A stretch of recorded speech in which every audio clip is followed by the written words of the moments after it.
Hello, my dear students. Welcome to all of you at Easily English Solution, an easy way of learning. इस video में हम लोग पढ़ने जा रहे हैं the French revolution CBSE class 9 history chapter number 1। और इसका एक वीडियो पहले भी रिलीज हो चुका है जिसमें कि कुछ पार्ट्स इस चैप्टर के कुछ कंटेंट हम लोग पढ़ चुके हैं। और उसमें हम लोग पढ़ चुके हैं किस प्रकार से फ्रांस की जो सत्ता थी जब लुई 16 के हाथ में आती है तो वहाँ का सिचुएशन क्या रहता है, और बैस्टिल के फोर्ट को किस प्रकार से लोगों ने डिमोलिश किया, क्यों डिमोलिश किया, वहाँ पर शासन व्यवस्था कैसी थी, और किस प्रकार से फ्रांस कर्ज में पहुँच गया 2 बिलियन लिब्रे के कर्ज में, और किसे हेल्प किया, क्या किया। उसके बाद हम लोगों ने वहाँ का जो टैक्स का जो सिस्टम था कि टाइल वगैरह के बारे में पढ़े थे। फ्रांस का सोसाइटी कितने स्टेट्स में डिवाइड था, कैसा समाज था, क्यों वहाँ पर कंट्रास्ट थी सोशल, तो ये सारी चीज़ें पढ़े थे। बर्थ राइट प्रिविलेज वगैरह के बारे में भी हम लोग पढ़ चुके थे।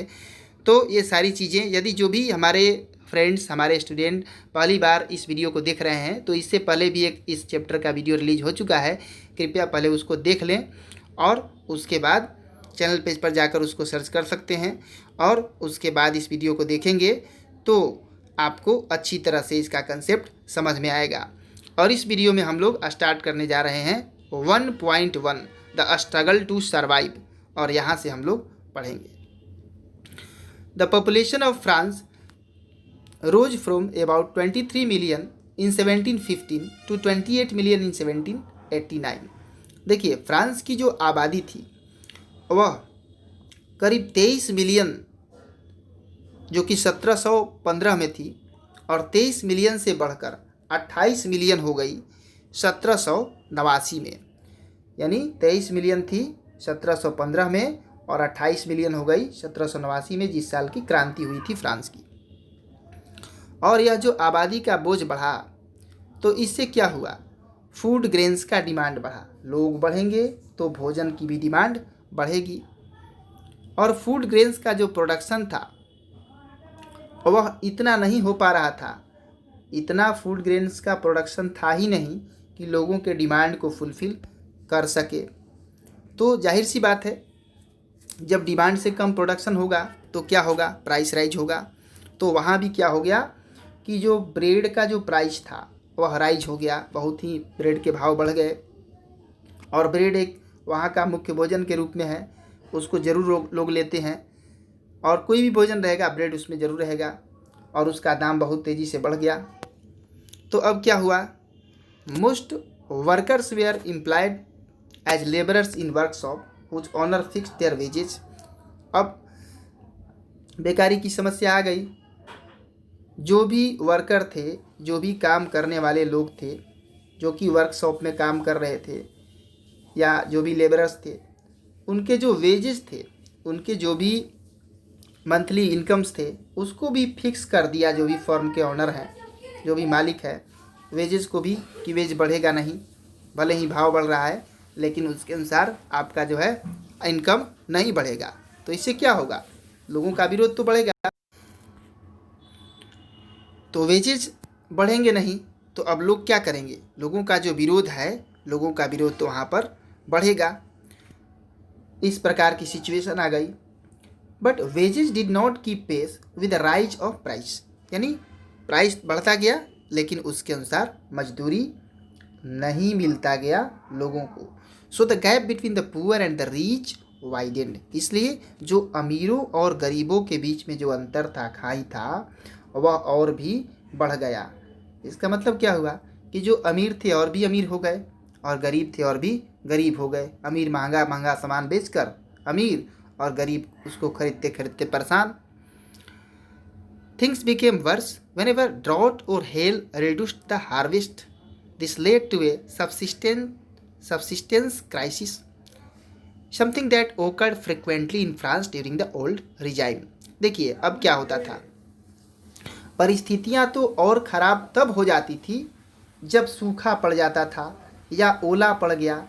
तो सूखा और ओला पड़ने से क्या होता था कि जो भी फसल था, फसल नष्ट हो जाती थी, और अब जीविकोपार्जन के लिए बहुत ही मुश्किल हो जाती थी। अब जीने भर भी फसल नहीं बच पाती थी। तो फ्रांस में ऐसी सिचुएशंस बार बार आती रहती थी, खास करके जो ओल्ड रिजाइम का टाइम है बिफोर 1789, तो उस समय तो बहुत बार ऐसा सिचुएशन आया था। अब देखिए, जब जाहिर सी बात है कि जब बैड हार्वेस्ट होगा, यानी फसल नहीं होगा, और फसल नहीं होने के चलते और इस प्रकार की दिक्कत पैदा होगी, जनता किसके ऊपर विश्वास करेगा, किससे एक्सपेक्ट करेगा? सरकार से ही। बैड हार्वेस्ट हुआ, ऊपर से डिजीज वगैरह होता था, और जो भी पुअरेस्ट सेक्शन थे, जो भी गरीब लोग थे सोसाइटी में, वे लोग the poorest can no longer buy bread, अब वे लोग ब्रेड भी नहीं खरीद पाते थे, तो सिचुएशन और भी यानी वर्स हो जाता था। अब यहाँ पर जो पॉइंट अगला दे रहा है 1.3 में क्या है? A growing middle class envisages an end to privilege. अब यहाँ पर फ्रांस के समाज में एक नया ऐसे समाज का निर्माण के बारे में बता रहा है। एक ऐसे नया सोसाइटी का राइज होता है, नए लोगों का निर्माण होता है समाज में, जो लोग बर्थ राइट प्रिविलेज, जो जन्मसिद्ध अधिकार है, उसको समाप्त करते हैं। कहने का मतलब है कि पहले तो एक अरिस्टोक्रेट थे, नोबेल, क्लर्जी, ये लोग बहुत धनी थे, और जो थर्ड स्टेट था जहाँ बहुत ही गरीब था। लेकिन ये जो न्यू मिडिल क्लास है, एक ऐसा क्लास के रूप में बनता है मिडिल क्लास, जो कि मिडिल क्लास क्या करता है? मिडिल क्लास शिक्षित रहता है, न तो वो ज़्यादा गरीब रहते हैं पीजेंट की तरह, और न ही मोनार्क और अरिस्टोक्रेट की तरह ज़्यादा धनी रहते हैं। इन लोगों का डिमांड रहता है कि जो भी बर्थ राइट प्रिविलेजेज है, जन्मसिद्ध अधिकार है नोबेलिटी और क्लर्जी को, वह समाप्त होना चाहिए। जैसे नोबेलिटी को अधिकार था कि टैक्स नहीं देना है, तो इस तरह की चीज़ें उन लोगों को नहीं मिलना चाहिए। इसका विरोध ये लोग कर रहे थे। देखिए क्या है पॉइंट में, समझते हैं। In the past peasants and workers had participated in revolts against increasing taxes and food scarcity, but they lacked the means and programs to carry out full-scale measures that would bring about a change in the social and economic order। जाहिर सी बात है कि पहले जो था, अतीत में जो भी पीजेंट्स थे, छोटे किसान थे, जो भी वर्कर थे, इन सभी लोगों ने विद्रोह कर दिया था, बढ़े हुए टैक्स के खिलाफ आंदोलन कर चुके थे, और फूड सिक्योरिटी के लिए भी, कि भोजन की कम से कम सुरक्षा चाहिए, भोजन की कभी कमी किसी को न हो।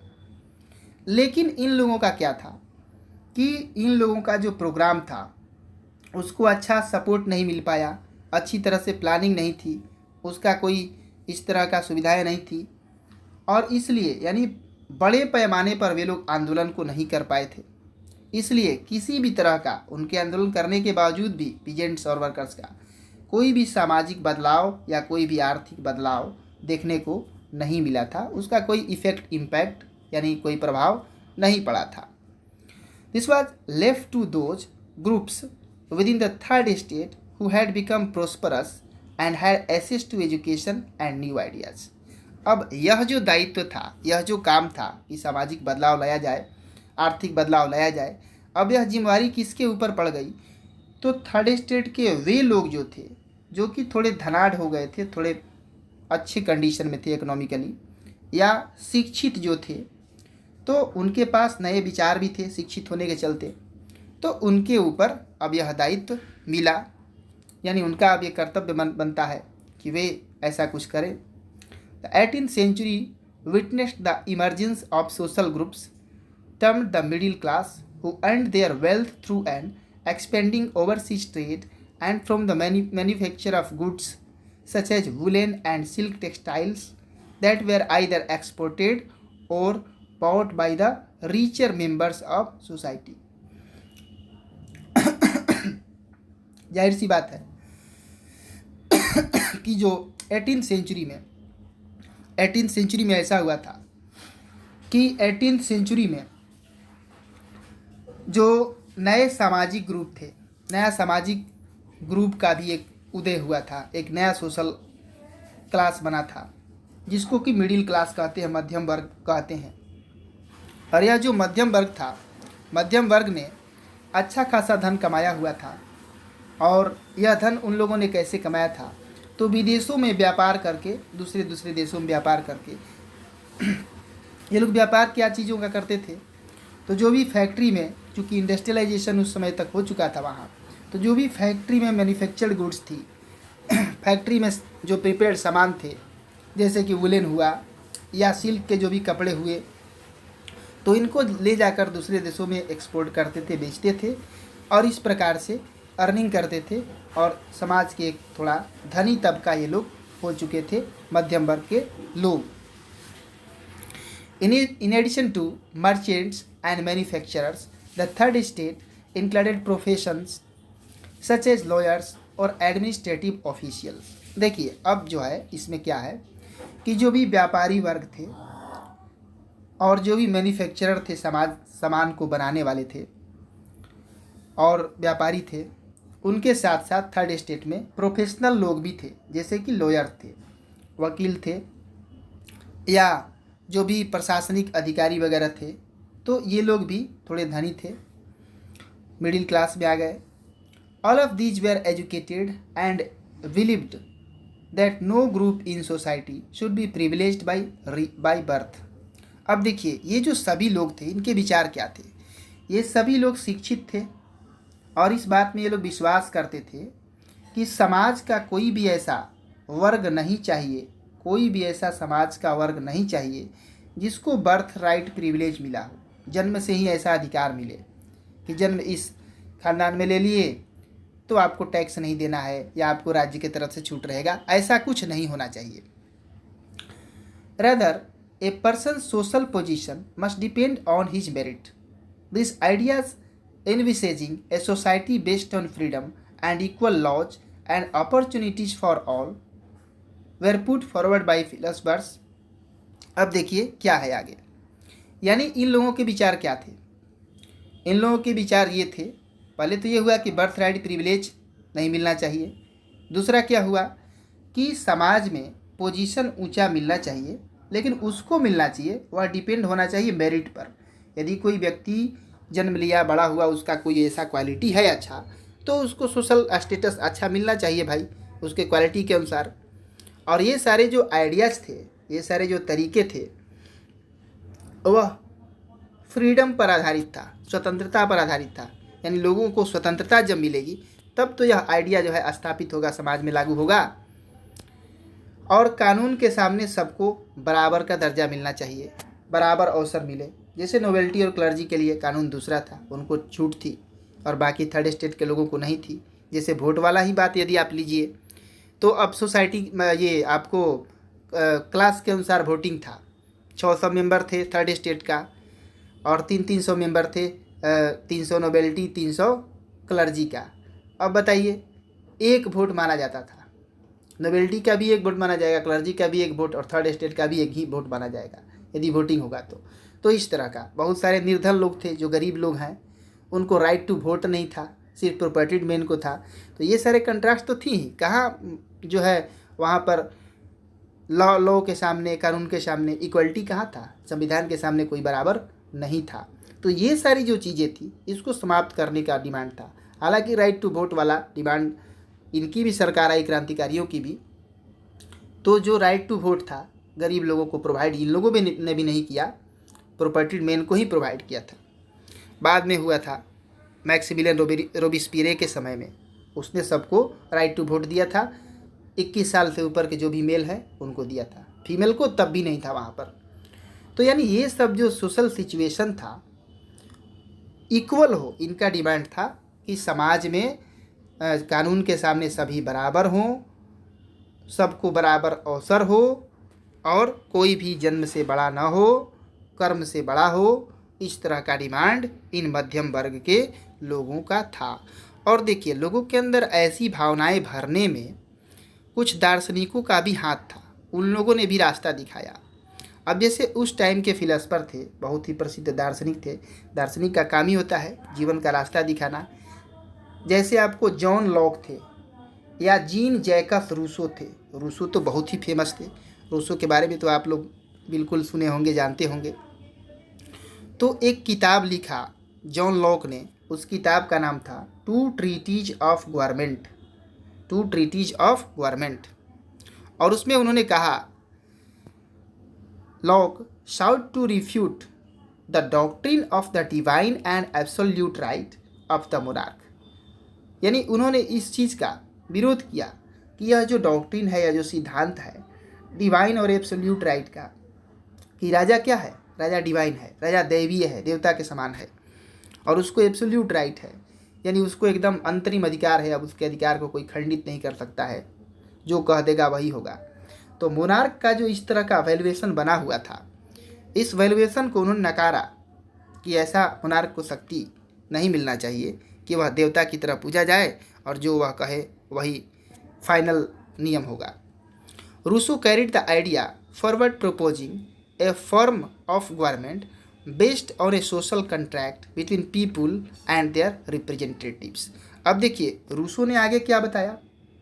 रूसो ने एक ऐसा तरीका बताया कि जो सरकार होना चाहिए वह किस चीज़ पर बेस्ड होना चाहिए, आधारित होना चाहिए, सोशल कंट्रैक्ट पर, यानी सामाजिक आपसी सहमति पर। किसके किसके बीच, तो लोगों के बीच और लोगों के बीच और राजा के बीच, समझिए तो लोग और उनके जो प्रतिनिधि रहेंगे, जनप्रतिनिधि रहेंगे, उनके बीच, यानी लोग ही चुनाव करेंगे प्रतिनिधियों का और वही सरकार चलाएंगे, और दोनों के बीच समझौता चाहिए। राजा की चुनाव थोड़े लोग करते थे, राजा तो खुद ही बन जाता था, तो जनता से कोई लेना देना था नहीं, वोट तो लेना है नहीं, तो उनके प्रति उत्तरदायी क्यों रहेगा, काम क्यों करेगा। लेकिन रूसो ने यह चीज़ सुझाया कि लोग ही प्रतिनिधि चुने और लोगों के और प्रतिनिधियों के बीच समझौता चाहिए, यानी जब तक प्रतिनिधि जनता के अनुकूल काम करेंगे बने रहेंगे, नहीं तो जनता को राइट टू वोट रहेगा, उनको हटा सकता है, जैसा कि आज देख रहे हैं दुनिया के सभी देशों में। तो ऐसी सरकार का सुझाव सबसे पहले उन्होंने, in the spirit of laws Montesquieu proposed a division of power within the government between the legislative, the executive and the judiciary. अब देखिए, द स्पिरिट ऑफ लॉज, यह किताब इन्होंने लिखा मॉन्टेस्क्यू ने, और इस किताब में ऐसा चीज़ बताया जो कि आज दुनिया के सभी देशों में लागू है। ऐसी ही सरकार की संरचना है। सोचिए कि फ्रांस की क्रांति से बहुत सारी अच्छी अच्छी चीज़ें निकल कर आई हैं, जिसने सिर्फ फ्रांस को और यूरोप को ही नहीं पूरे दुनिया को रास्ता दिखलाया। और इतना ही दूर में आप समझे अभी इसी पैराग्राफ में कैसी कैसी बातें, जैसे कि आप ये देखें, रूसो वाला सिद्धांत देखें, जॉन लॉक वाला सिद्धांत देखें, और ये सारा चीज़ आज भी लागू है। द स्पिरिट ऑफ लॉज में अब देखिए मॉन्टेस्क्यू ने जो कहा है, मॉन्टेस्क्यू ने ये कहा कि पावर का डिस्ट्रीब्यूशन होना चाहिए, जो सरकार का जो शक्ति है वह डिवाइड होना चाहिए। क्योंकि क्या है, राजा में ही सुप्रीम पावर रहता था, नहीं, ऐसा नहीं होना चाहिए। ये शक्ति का बंटवारा होना चाहिए गवर्नमेंट के विभिन्न अंगों के बीच में। और ये विभिन्न अंग कौन कौन रहेंगे, तो लेजिस्लेटिव, एग्जीक्यूटिव और जुडिशियरी। इन तीनों के बारे में तो आप जानते ही होंगे, पीछे क्लास में पढ़ चुके होंगे 8-7 में। ऐसे लेजिस्लेटिव जितने भी जनप्रतिनिधियों का समूह है, लेजिस्लेटिव है, चाहे वो लेजिस्लेटिव असेंबली हो या संसद भवन में जो भी मेंबर्स हमारे द्वारा चुनकर भेजे गए हैं जनता के द्वारा। और एग्जीक्यूटिव सारे अफसरों का ग्रुप, जितने ब्यूरोक्रेट्स हैं, SPDM वगैरह सारे देश में इस तरह के जितने भी हैं। और जुडिशियरी, जितना भी कोर्ट कचहरी है, चाहे एक सिविल कोर्ट से लेकर के सुप्रीम कोर्ट तक। तो इन तीनों के बीच में शक्ति का आज बंटवारा देख रहे हैं, दुनिया के विभिन्न देशों में ऐसा ही है। तो इस चीज़ को सबसे पहले किसने बताया, तो अपना जो किताब लिखा the spirit of laws, Montesquieu ने, उन्होंने अपनी किताब में बताया। This model of government was put into force in the USA after the 13 colonies declared their independence from Britain. The American Constitution and its guarantee of individual rights was an important example for political thinkers in France. अब देखिए, इनके बताने से भी पहले यह चीज़ लागू हो चुका था। और कहाँ पर लागू था, तो यह जो मॉडल था, इस प्रकार के जो सरकार का जो नमूना था, यह अमेरिका में लागू हो चुका था। अमेरिका में कब लागू हुआ, तो जब वो 13 जो कॉलोनी था उसका, यानी 13 ऐसा क्षेत्र था जो अंग्रेज़ों का उपनिवेश था, जो अंग्रेज़ों का गुलाम था, जब वह आज़ाद हुआ और इंग्लैंड से आज़ाद जब हुआ ब्रिटेन से, उसको ही आज़ाद कराने के लिए फ्रांस ने अमेरिका की मदद की थी, इंग्लैंड के खिलाफ युद्ध लड़ा था और जिसके चलते कि इसके ऊपर 2 बिलियन लिब्रे कर्ज चढ़ गया था। तो उन राज्यों में, उन 13 राज्यों में जब सरकार बनी, तो ऐसी ही सरकार बनी आज़ादी के बाद, ब्रिटेन से आज़ाद होने के बाद। और जो अमेरिका का जो संविधान था, और वह इस बात को गारंटी देता था इंडिविजुअल के राइट्स का, यानी जो भी व्यक्ति हैं, जो भी जनता है, उसके अधिकारों को सुरक्षित करता था कि जनता को अधिकार गारंट था पहले कि ये अधिकार मिलेगा, इसको कोई रोक नहीं सकता है। जैसे आज हम लोगों के भारतीय संविधान में ही मौलिक अधिकार है, फंडामेंटल राइट्स है, उसे कोई काट नहीं सकता है। तो यह चीज़ था, सबसे पहले वहाँ लागू हुआ और यह बहुत ही महत्वपूर्ण एग्जाम्पल था। जो भी पॉलिटिकल थिंकर्स थे, जो भी राजनीतिक रूप से सोचने वाले लोग थे फ्रांस में, और जो भी राजनीतिक सुधार चाहते थे, तो फ्रांस के उन राजनीतिक सोचने वाले लोगों के बारे में, राजनीतिज्ञों के लिए यह एक उदाहरण बन गया। अमेरिका में जिस तरह का शासन लागू हुआ वह चीज़। The ideas of this philosophers were discussed intensively in slogans, in salons and coffee houses and spread among people through books and newspapers। अब देखिए, ये सारे जो दार्शनिकों के जो विचार थे, ये विचार पूरे देश में फैले कैसे? विचार फैलेंगे तभी तो उतने लोग क्रांति के लिए तैयार हुए। तो जितने भी सैलून्स थे, यानी बैठने वाले जगह था, चाय कॉफ़ी वाला जगह था, कॉफ़ी हाउस भी था, तो वहाँ पर लोगों के बीच में यही बातें होती थी, यही सब चर्चाएं की जाती थी। और किताबों के माध्यम से, आप क्लास 10 में जाएंगे तो प्रिंट कल्चर जब पढ़ेंगे तो नया नया किताबें जब छपी थी, सभी लोग पढ़े लिखे नहीं थे उस टाइम। एक किताब कोई होता था और कॉफ़ी हाउसेज में, चाय के दुकानों पर कोई एक आदमी पढ़ता था और सभी लोग वहाँ बैठकर ध्यान से सुनते थे, इस प्रकार आइडिया लेते थे। तो उस टाइम भी, फ्रेंच रिवॉल्यूशन के टाइम भी प्रिंट कल्चर नया नया ही स्टार्ट हुआ था। तो किताबों के माध्यम से लोग पढ़ते थे या न्यूज़पेपर के माध्यम से जानकर, और इसी पर चर्चा करने लगे। अब this were frequently read aloud in groups for the benefit of those who could not read and write. देखिए, यहाँ भी वो बात दिया हुआ है कि ये सारी बातें ये बार बार और जोर से पढ़ी जाती थी लोगों के ग्रुप के बीच, ताकि उनको भी फ़ायदा पहुँचे जो लोग लिख या पढ़ नहीं सकते थे। तो वे भी जानेंगे, जाहिर सी बात है, लिख पढ़ नहीं सकते हैं, लेकिन बात को तो जानेंगे, उसके बारे में सोचने की आइडिया तो उनके पास है, सही गलत की तो पहचान करेंगे। The news that Louis 16 planned to impose further taxes to be able to meet the expenses of the state guaranteed anger and protest against the system of privilege. अब देखिए, साथ ही साथ यह भी जो खबर फैल गई थी कि लुइस 16 प्लान बना रहे हैं, क्या चीज़ का प्लान बना रहे हैं? टैक्स इम्पोज करने का, टैक्स लगाने का। और क्योंकि जो भी एक्सपेंस बढ़ा हुआ है, जो भी खर्च बढ़ा हुआ है, उन खर्चों को पूरा करने के लिए, तो इससे भी राज्य के खिलाफ एक तरह से क्रोध बढ़ गया था लोगों में, और लोग प्रोटेस्ट करने के लिए, विरोध करने के लिए अब तो उतारू हो गए थे। किस बात का विरोध करने के लिए? कि जो प्रिविलेज वाला सिस्टम है उसका विरोध करने के लिए। जाहिर सी बात है, उतने जनता जिसके पास करीब 50-60% सब एसेट था, ज़मीन था, क्लर्जी और आपको ये नोबल्टी के पास, और उन लोगों से टैक्स नहीं लिया जाएगा, और बर्थ राइट प्रिविलेज है, और केवल थर्ड स्टेट ही टैक्स देगा, तो उसको तो बहुत ज़्यादा बढ़ाना पड़ेगा, तब जाके पूरा होगा, और वो भी दे पाएगा कहाँ से? और यदि सबसे लिया जाए तो आसानी से हो जाएगा। तो इसलिए ही मुख्य रूप से ये लोग विरोध कर रहे थे, बर्थ राइट प्रिविलेज का, टैक्स बढ़ाने के नाम पर उन्हीं लोगों का विरोध कर रहे थे। अब देखिए आगे में यह जो पॉइंट है, point 2, the outbreak of revolution, क्रांति का शुरुआत, क्रांति फूट पड़ना। तो ये जो क्रांति की शुरुआत वाला जो पॉइंट है, द आउटब्रेक ऑफ रिवॉल्यूशन, इसको हम लोग नेक्स्ट वीडियो में कवर करेंगे। वीडियो का ड्यूरेशन ज़्यादा लंबा नहीं करना चाहते हैं और नेक्स्ट वीडियो भी जल्द ही अपलोड होगा। तो आप लोग देखते रहिए इजीली इंग्लिश सॉल्यूशन। वीडियो को देखने के लिए बहुत बहुत धन्यवाद।